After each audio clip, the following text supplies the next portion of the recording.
My career started off at the age, I think 20, as a cost clerk in manufacturing. I was working for a rather large company who asked me to recruit a large department of management accountants. They suggested I go to some local agencies who would be able to refer staff to us. And I contacted those agencies and they send a nice young person along to meet with me. And I spend an hour talking to them about the company and the job. I realised pretty quickly the person knew nothing about accountancy, but I would explain it to them. And then the following week, there'd be a pile of CVs on my desk. You pick out one or two of these people, they turn up for interview, and then you'd be disturbed to know they'd actually not been briefed on the company or the job. You'd hire them and you send a cheque to the agency for £10,000, probably £30,000 today, job done.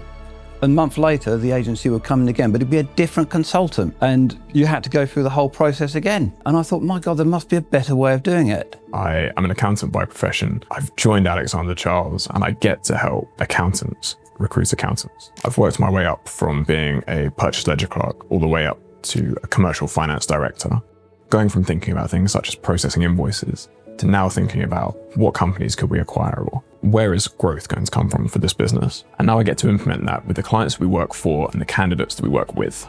At its crux, we're experts. We're accountants that have worked in industry with a lot of experience, added to that 30 years experience of recruiting for many different companies in various sectors and delivering some fantastic people. At Alexander Charles, we've actually performed the duties that the clients ask us to recruit for these days, and that's invaluable. You know, we know what it takes to deal with a bought ledger and all the problems that can go wrong with it. We know what a management accountant needs to do, or a statutory accountant. That's what we look for when we're placing people.